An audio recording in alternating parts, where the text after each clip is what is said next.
Welcome back to another episode of Done with Adulting podcast. She's Asia. I'm Jared. We're a little disheveled today. This is going to be a tough one, a sad one. It's been a long week, as we all know.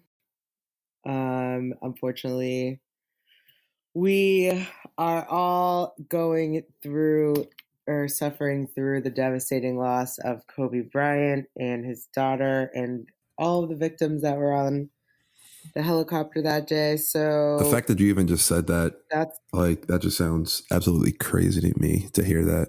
Like you don't understand. I don't think people just don't understand. Like hearing that name in that sentence it's crazy to me. It's not real life. It doesn't feel real. And so I think with everything going on and all the emotions that we've had this past week, we wanted to dedicate this episode to Colbys. Everybody else who lost their lives too. Absolutely. And really just unpack all of this in the best way that we can for, ourselves. And give our love and condolences to all the family. It's a lot of lives that have been affected by it. It's crazy. So, Jared, you are like a Colbys stan.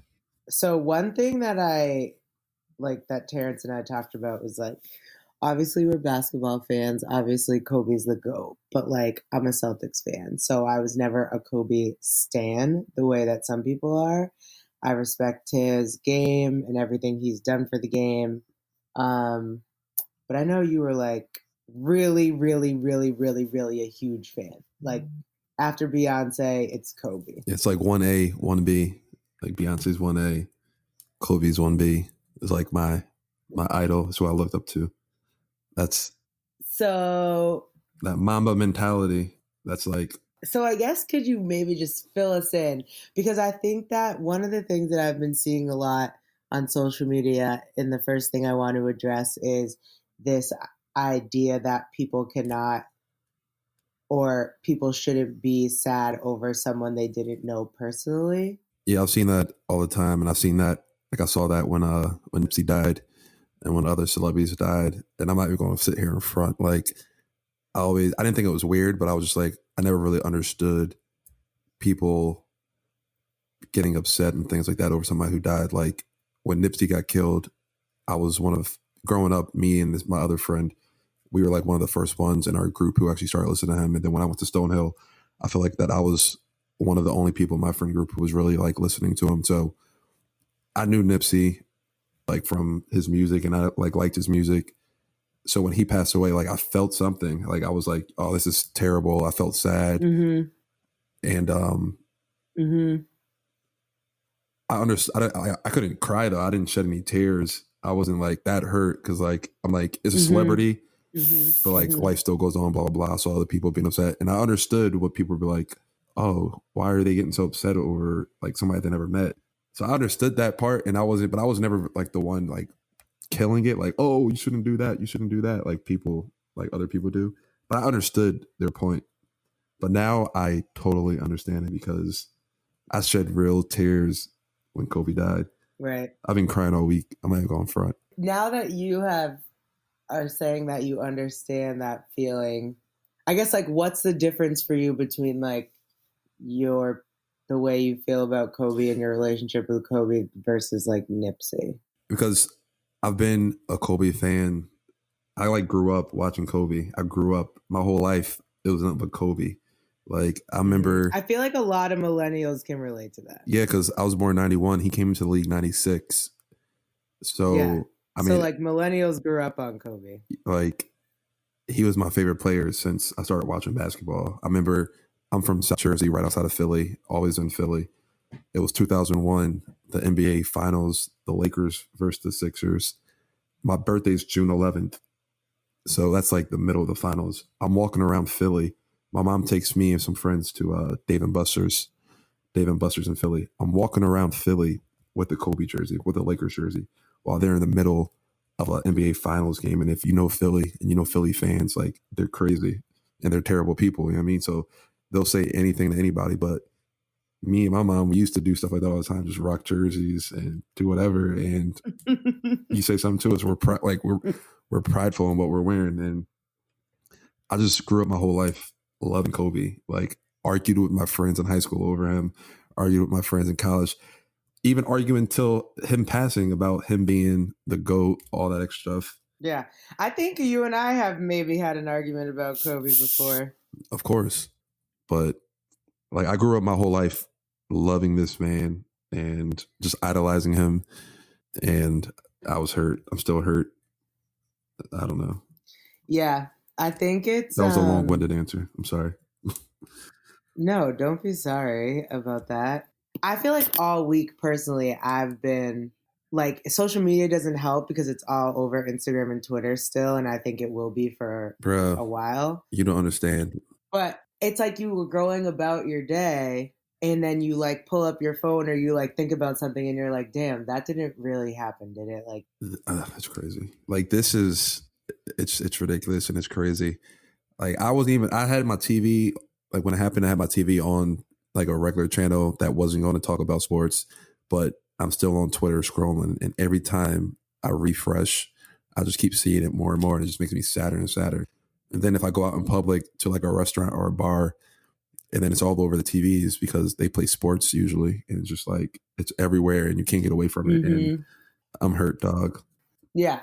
It's everywhere and you definitely can't get away from it. I mean, I don't know. I'm having a hard time like articulating my feelings about it, but I just cannot get over the kids that died. Like just like girls trying to play ball. They were literally 13. Like obviously Kobe is the most well-known person, one of the most well-known people in the world.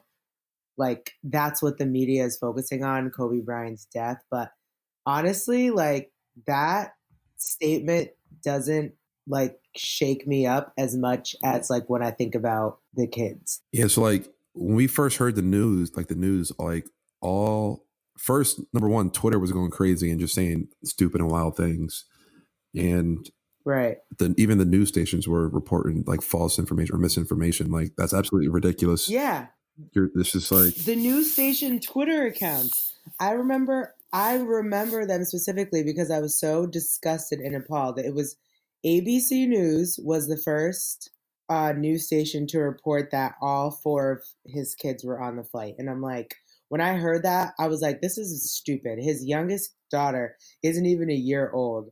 Why would he bring a 8-month-old on a helicopter, number one? Number two, the original reports were saying 5 people died, which ended up being 9 people. And so none of it made sense because like, if he has 4 kids and then he's on the flight, he would have had to been flying the helicopter. Yeah, and like, come on, bro. Kobe's not flying. Like, Kobe's my Superman, but he's not flying the plane or the helicopter. I really just think it's like sickening and disgusting, and the news channels should really be ashamed of themselves because like I feel like now in this society it's like a race to see like, especially with social media, like who's going to get it out on Twitter first, who's going to get the information out first. And because news spreads so fast, like I don't know, I just feel like our public media should be more aware. These people are supposed to be professionals. Like why would you not wait to have something confirmed before you report it to the public? It's absolutely like, ridiculous. I don't know. It's just like it really pissed me off, and like I don't know, like there's rumors, you don't know what's true or not, but there's those rumors that his wife found out on social media before. The sheriff confirmed that. He said TMZ reported the information before they were even able to notify any next of kin for any of the victims. Bruh, and that's ridiculous. That is fucking sickening. That is sickening to me. Like if that was my family member, like I'm hurt right now because of this, but like if that was a family member and I was like more like I'm invested in a Kobe. If that happens to like my mom or something or to like anybody like close to me, I don't know what I would do. I just think it's sickening, and I think TMZ should be ashamed of themselves. I think all the news stations that reported misinformation should be ashamed of themselves. But it should be more important to be factually correct than be first. But also to that same point, like we have a responsibility in this too as the receiver of news. Like when I saw the report that his 4 kids were on it, the first thing I said to myself was like, there's no way that this can be true. Like the fact that Kobe was on it was one thing, but all 4 of his kids, I'm not going to retweet something that I don't necessarily believe to be true. But people were out here like every time you refreshed your timeline, it just got worse and worse. retweeting. They killed Rick Fox. Fox. Like, come on, bro. Y'all need to really understand and process the way you're receiving information. Don't just believe everything that pops up on the feed. And then, like, you can do your part by not retweeting some bullshit news story. At least that's how I feel. Like, I don't know. But no, but the thing is, though, like, I understand that part. But the thing is that these were credible news stations and sources saying this information. So that makes it even worse. I know that makes it worse, but like we can't control what they do. We can't control what the news stations do or what they put out, how fast they put out it, if it's right or wrong. Like we can't control that part. All we can control is how we receive it. Like, first of all, I was too distraught on Sunday to post anything on like when I think I posted like, oh my God, I can't believe this is happening. But I don't know. I just feel like we could do a better job with how we receive information. Like vet your news. If you feel like it, if you're not sure if that sounds like correct information, don't fucking retweet it to your 500 followers who are then going to take it as information. Because like, I don't know. I just feel like we have a role to play as well as. Oh no, for sure. But like I said this on a previous episode before, like even looking at the news, like I don't know which news station or news channel to even listen to or follow because like all this information now is just either false or it's just so biased to one way. Like I just want to get truthful, factual information, but it seems like it's so hard to do that nowadays. Seriously though. But like but back to like Kobe and this whole situation, like I don't think we're underestimating. Like not only was he like a huge figure in America, but like we're underestimating like the type of celebrity he was for the rest of the world. Like he was like fluent in 5 languages. He was huge in Italy. He was huge over in China. Mm-hmm. Like America is literally not the only people, or Americans are not the only people who are like handling this loss. It's like he's like a global huge celebrity. Like you just like, I don't think people understand the magnitude of this loss. Well, so some of the like stuff I also heard in person from just like people that I talked to at work or whatever. A lot of people were, and on Twitter I saw this, and I know you saw it too, like people bringing up all of Colby's old shit from the past, like with the sexual assault case. And yeah, that's just, to me, that's distasteful. Like I understand that like that's something that happened in his life. So it's obviously a part of him as a whole and his legacy. But for you to bring it up a few hours after my man's been pronounced dead, like you're only doing that for clicks. There's no reason for you to be even talking about that right now. You should be talking about the fact that he just lost his life and all the families that have to deal with that. Right. Not only were like the charges dismissed and that whole case was thrown out, but why do you like? I understand you bringing that up eventually, but you doing that literally hours after he's been dead.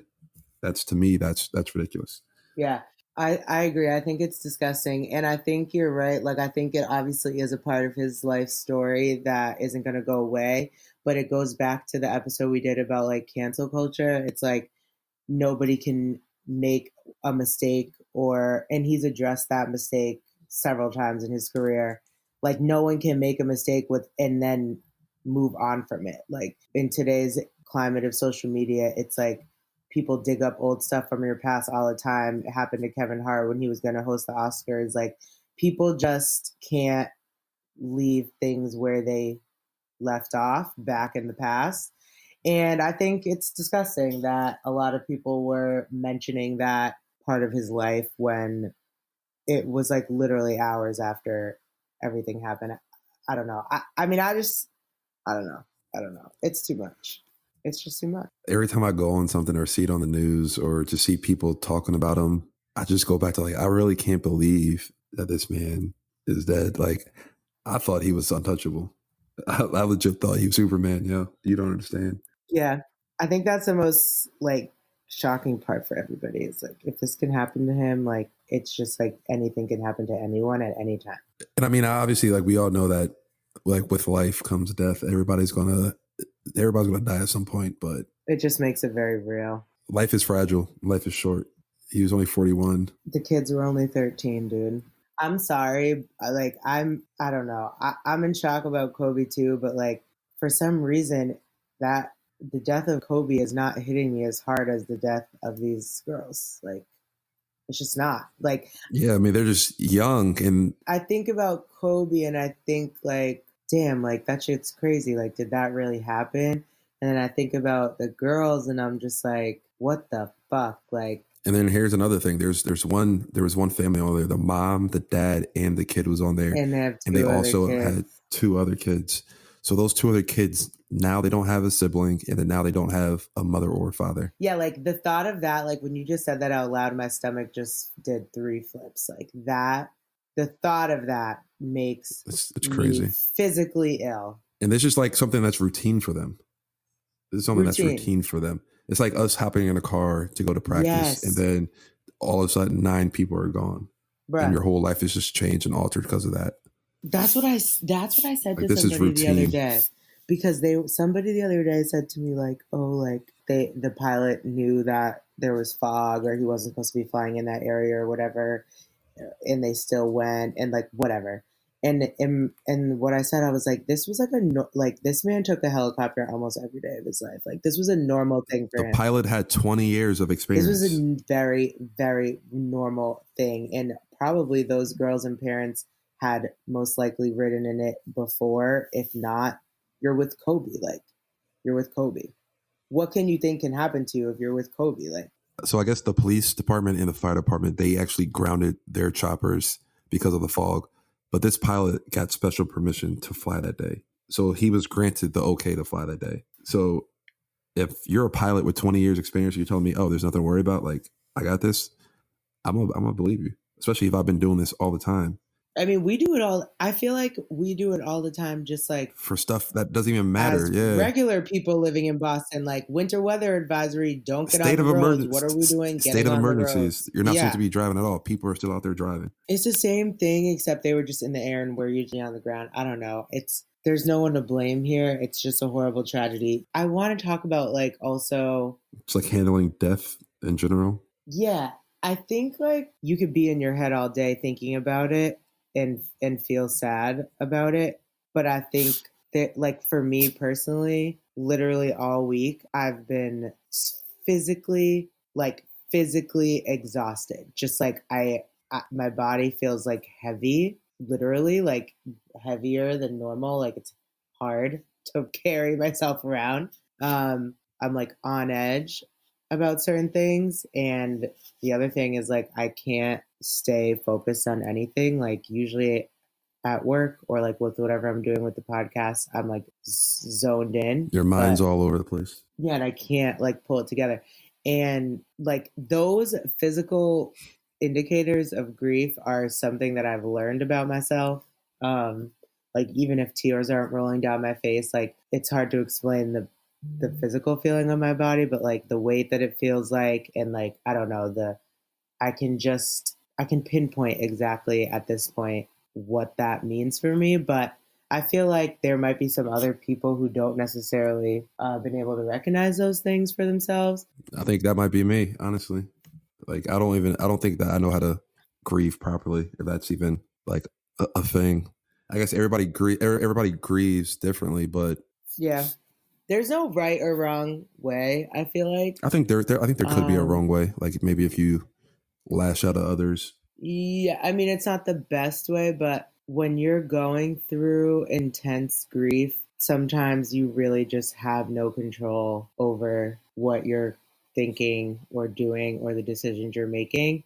Literally, you think that you have control over those things until you look back and you're like, why did I do that? Like, and you put two and two together that's why. But I don't know. I think the other thing about grief is like there's no end point. It's just a continuous Yeah. And it always cycle, could pop into your head. circle, like all the time.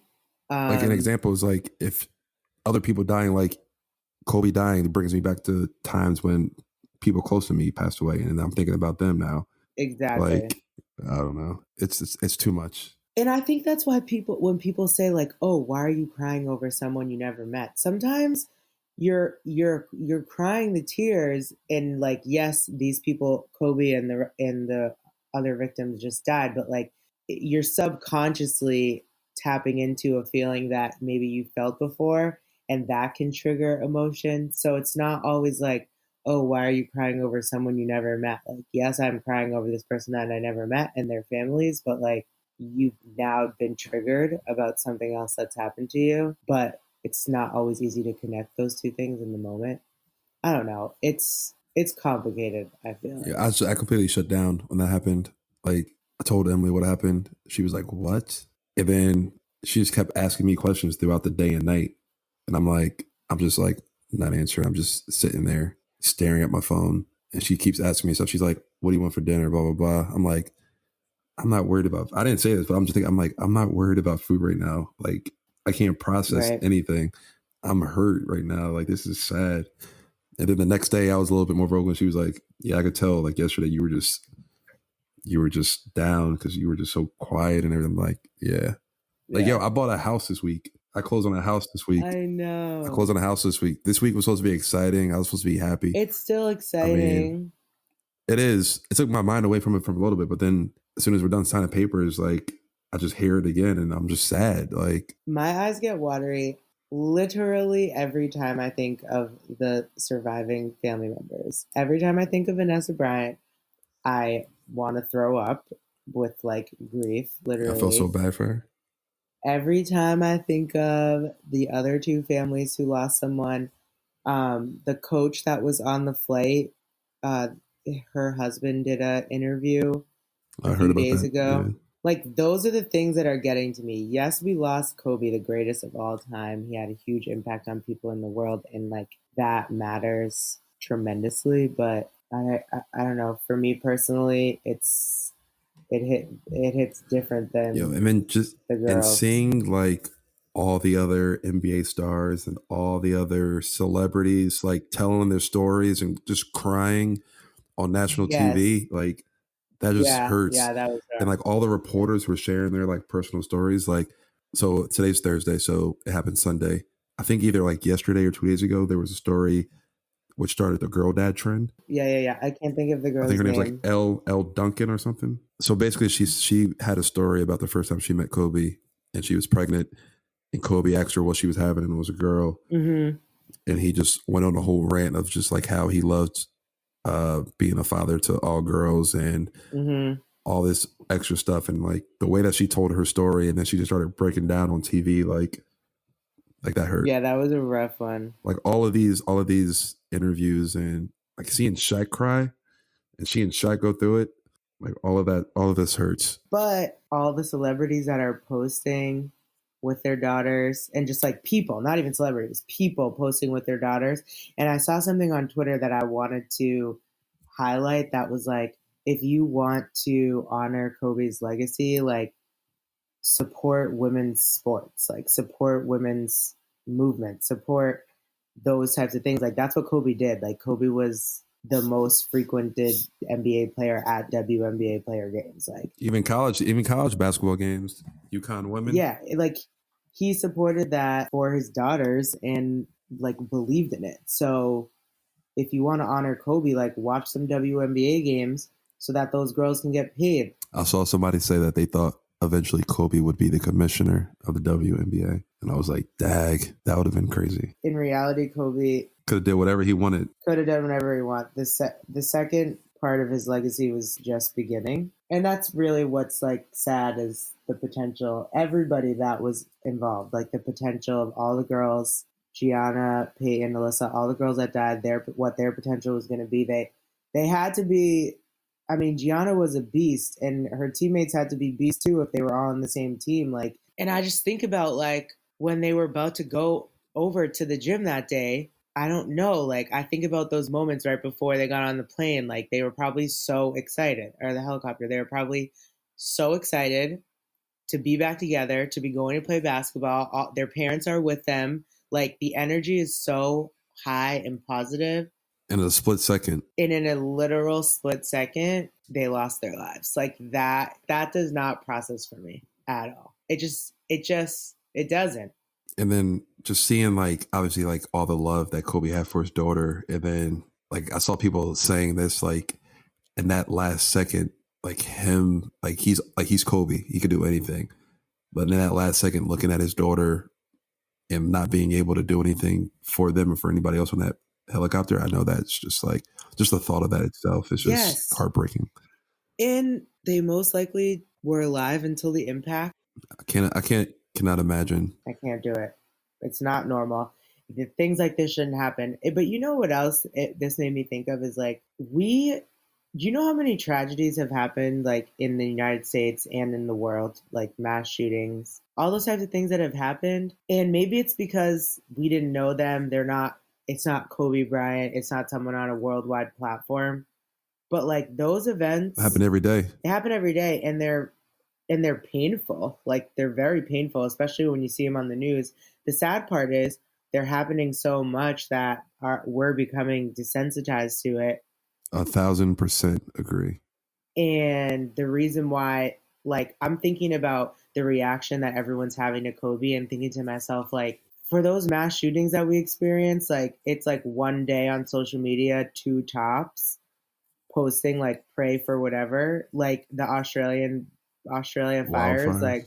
yeah, I that probably trended on my feed for 3 days or so, but not even anywhere close to the amount that this is.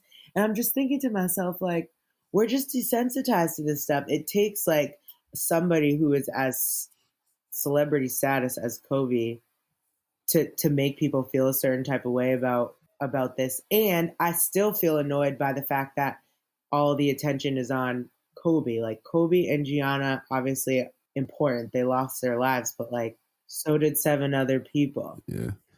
Yo, we're so desensitized. Like that whole Las Vegas shooting, 55 people lost their lives.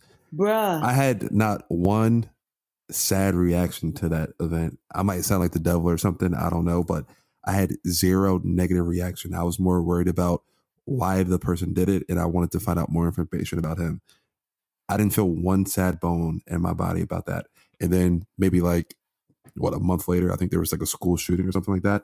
And with the school shootings nowadays, you hear about it for a day and then you're on to the next thing. Like Yes. we're living in a crazy time right now. Yeah, I just feel like that's not fair either. Like I've been really taking my time and taking time out of my day the past week to like devote some time to processing this so that I don't dig myself into a hole that I can't get out of. And I just feel like other victims of other tragedies deserve that same effort and recognition. I just feel like in the future more tragedies are going to happen, and like I am personally hopefully going to do a better job of taking time out to really like understand what whose lives were lost, what their families might be going through. I don't know. I just feel like I would want someone to do that for me. Big So, facts. Hold on. Speak on the so what about the his death with this whole girl dad thing now? Like I think it's starting a movement because for some reason, or it's like it's known that for some reason people don't want to raise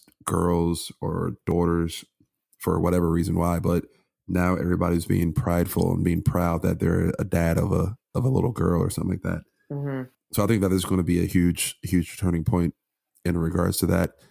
But also, like I saw you post something last night in regards to your dad, mhm, and I saw you put like the hearts in. You did the hashtag girl dad. mhm. Touch on that. So I I like know it might be tough. no, it's fine. It's already posted, so no turning back. Which by the way, I received a lot of amazing support and positive feedback from that post. So shout out to everybody who reached out. Y'all are dope. I don't ever post about my dad. I mean, like my people that are close to me, you, people I went to school with, know that that happened to me. Um, but I just feel like, I didn't even want to post anything. I wasn't even planning to post about this Kobe stuff just because I didn't want to just post just to be posting, and I didn't know what I wanted to say and I hadn't processed my feelings. Maybe this is hitting extra home for me because I can identify with Kobe's relationship with Gianna, and like that video of them sitting in the front row of the game breaking down the game. Like I used to do that with my dad. My dad played basketball. He taught, and I have two siblings, He was at and all the games, posted up. yeah, neither of them played basketball, so that was really like our thing, me and him. The same way Colbys' other daughter doesn't play, like that was like his thing with Gianna. So yeah, I think for me, and the anniversary of my dad's death is coming up on February 24th, and there's something that I learned about in school. It's called anniversary grief, and like even if you don't know what's happening, when you get to like the same time period, You just feel sad. yeah, you just like feel sadness, and sometimes you don't even think about it. But and so like, and then I the other thing I wanted to share was like I so that's why this is I maybe is especially hard for me, because it's bringing up those memories of like me and my dad playing basketball when I think of Kobe and Gianna playing, or when I see the videos, and like that's a very hard thing for me to process. And then one of my friends reached out to me, Tori actually, and she was like, how you doing? Da da da. And I was like, I'm doing fine. I just feel like consumed by all of this. And she was like, I don't really know what you mean by that. I've never experienced what you're going through. I haven't lost a parent or like anybody that close to me. And so the only best way I can explain it, and hopefully someone else can identify with this and tell me I'm not crazy, but the best way that I can explain it is like, for me personally, the grief that I go through with my dad on a day to day basis, at least once or twice a day, I think about it. Not in depth, but like I might see something that reminds me of him, and then I'm like, oh, that was a funny memory. Then I'm like, well, fuck. Like, and I remember that he's not here anymore. That probably happens once or twice a day, every single day for the past 8 years. The past 4 days of this going on has been like all my thoughts are consumed. Like every thought that I have is consumed. I'm dreaming about that time in 2012. Like every move that I make, everything in my body, I'm exhausted. Like all the feelings that I have around the anniversary time, like it is consuming my being. And so I just posted it because I felt like I needed to get it off my chest, and really because I wasn't feeling like, truthfully, this is going to sound rude, but I wasn't feeling the grief for Kobe. Like I wasn't feeling it. I was feeling it for like the girls and the living family members the most. I don't know. I still feel that way. Like I'm sad that Kobe died, but like that's not what's causing this. It's like all the other things about Kobe. Like I said it in my post, like I'm not really grieving Kobe, the NBA player, right now. I'm grieving Kobe, the father. I'm thinking about his other daughters. I'm thinking about the other kids who lost their parents. Like, that is what is consuming my being. And it does bring up old stuff. And so I just wanted to post it because I thought to myself, hopefully this help somebody else that might be experiencing this, because I know I can't be the only one. But it's just, it sucks. Like, it really sucks. And like, the point is, I guess, that like grief never goes away. It's something you navigate on a day to day basis, like I just said. And you just have to be able to recognize the signs of that, and like what you do for me, what I've been doing for myself. Like, I haven't gone to the gym because I'm not trying to overexert myself. I don't even feel like I have the energy to go to the gym. I am not like doing anything outside. Like we didn't even really do that much. This is the first time we've done anything podcasts all week. Like I'm really just like keeping what I have left of myself for myself until I can build my energy back up to get back into what I was doing. I think it's important to like not try to rush yourself to get to that point. So you got to take your time. So I don't know. I just say all that to say, like, I'm pretty sure, and let me know if you agree, but this is not gonna end. Like this hype and this like whole tragedy is, I mean, I think there will be like effects of this happening over the next full year at least. I don't think we're at the height of it, because when the funeral happens, it's going to be ridiculous. Like they're already saying that. I thought it was going to be at the Staples Center, but they're saying that that's too small. That's where they had Michael Jackson's funeral. This is going to be bigger than Michael Jackson's. And I don't know what's bigger than that. A football stadium? They're going to go with some Coliseum, yeah, in LA. I think it might be the stadium. But I need to find out, because I'm going to look for a flight out there. I might not pull the trigger on it, but like I wish I was in LA. I know that for a fact. I truthfully don't want to see it. Like, for my mental sanity, like, you're gonna I don't know if I'll watch it. see some points, like some parts of it, because it's gonna be all over social media. It's going to be all over the TV and the news. And that's like the thing about it. If you turn the TV off, it's still on your phone, and you're not going to turn your phone off, and it's not just going to log out of social media. You know what I mean? Like, it's everywhere. But you can log out of social media. Like on Sunday, after 4 straight hours of disbelief and social media, like Terrence and I were like, let's just turn off our phones, go out to eat. And for like 3 hours, we did not go on social media. And it was like we were in a bubble of bliss and happiness, and Colby didn't just die. So there weren't any TVs at the restaurant? No, we went to Ruth Chris. Oh, you're fancy. Yes. Well, I had a gift card. But also, so that's what I'm saying. I thought we were going to laugh this podcast, but you just made me giggle a little bit. It's not impossible to turn your stuff off. It's not impossible to log off of social media. If that's what you need to do, then do it, because this isn't going to end anytime soon. And if you're someone that is affected mentally by social media, just log off, because there's no way around it.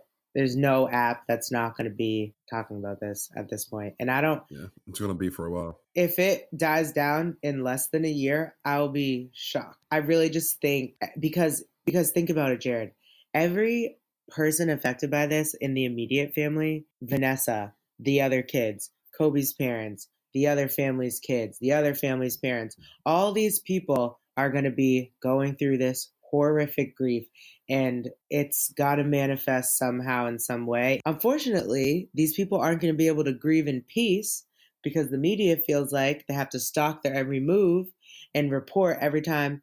The headline that I saw that was like, Vanessa Bryant can't finish a sentence without crying. Yeah, that infuriated me. Obviously, she cannot finish a sentence without crying.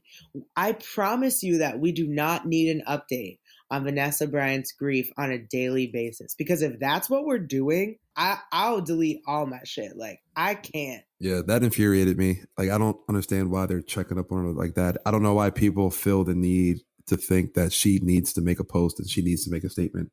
I was actually hoping that she wouldn't put out anything and she would just take the time that she needs. And even like people like LeBron and other people who were like super close with them, like they felt the pressure to put out a post, because people are like, oh, why aren't you saying anything yet? Why aren't you saying anything? Let these people grieve. Let these people get over leave them what alone. happened. Please leave them alone. You don't need to hear from them. You hearing from them isn't really going to make you better. I just hope we have some basic human fucking decency and let these families grieve. And the best thing you can do for them is love on the people in your circle, because they can't do that for their people. So leave them alone. Go find your people and show them love. I'm sorry, this was a long, sad episode, but I'm sad. I'm hurt. I had to get this off my chest. Yeah, this felt good to talk about it.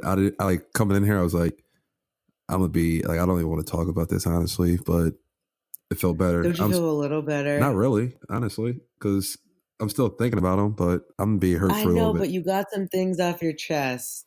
I mean, I feel better. I've been waiting. Like, the podcast for me, obviously, is our creative outlet. So I still feel like shit, but at least I said what I had to say, and hopefully somebody can take something away from it. All right. I'm sad. This is sad. So if you're officially sad after listening to this episode, but it helped you in some way or you feel a little better, I just want to say, if anybody has any comments about this or wants to chime in, feel free to DM us on the Insta at Done With Adulting Pod. Share this episode with a friend, and next week we'll be back on track. We'll be happy next week, hopefully.